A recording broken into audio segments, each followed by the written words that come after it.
MLC కవిత విడుదలపై ఓయూలో విద్యార్థులు బాణసంచా కాల్చి సంబరాలు జరుపుకున్నారు. బీజేపీ కుట్రపూరితంగా కవితను నిర్బంధించిందని, ఎమ్మెల్సీ కవిత కేసులో ఎలాంటి సాక్ష్యాలు లేవు అని సుప్రీం నిర్ధారించిందని విద్యార్థులు తెలిపారు. సిబిఐ, ఈడీని జేబు సంస్థలుగా బీజేపీ వాడుతుందని విద్యార్థులు ఆగ్రహం వ్యక్తం చేశారు. కవితక్క గారిని అన్యాయంగా అక్రమంగా 165 రోజుల పాటు జైల్లో నిర్బంధించడం జరిగింది.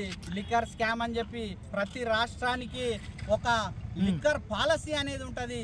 ఈ లిక్కర్ పాలసీ కాకుండా దాన్ని లిక్కర్ స్కామ్ అని మరి ఈ బీజేపీ ప్రభుత్వం అక్రమంగా జైల్లో పెట్టడం జరిగింది. దాన్ని ఈరోజు గౌరవ సుప్రీంకోర్టు దీనికి సంబంధించి ఎలాంటి సాక్ష్యాలు లేవు, ఉన్నటువంటి కేసులో ఉన్నటువంటి వాళ్ళు అప్రూవర్గా మారి ఇచ్చినటువంటి వాంగ్మూలాన్ని సాక్ష్యంగా చూపించే ప్రయత్నం చేసిర్రు.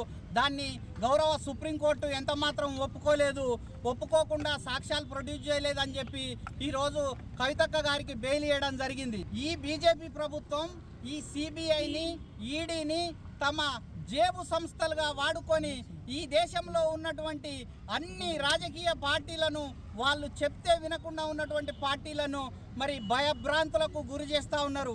ఈ విషయం దేశ ప్రజలంతా చూస్తూ ఉన్నారు. బడుగుల కోసం, బలహీన వర్గాల కోసం మరి కవితక్క గారు మరి ఉద్యమాలు సాగిస్తున్న తరుణంలో ఆమెను జైల్లో పెట్టడం బాధాకరం. ఈ రోజు ఆమె జైలు నుంచి విముక్తి పొందడం గౌరవ సుప్రీంకోర్టు ఈ తీర్పుని ఇవ్వడం మేము స్వాగతిస్తూ ఉన్నాం.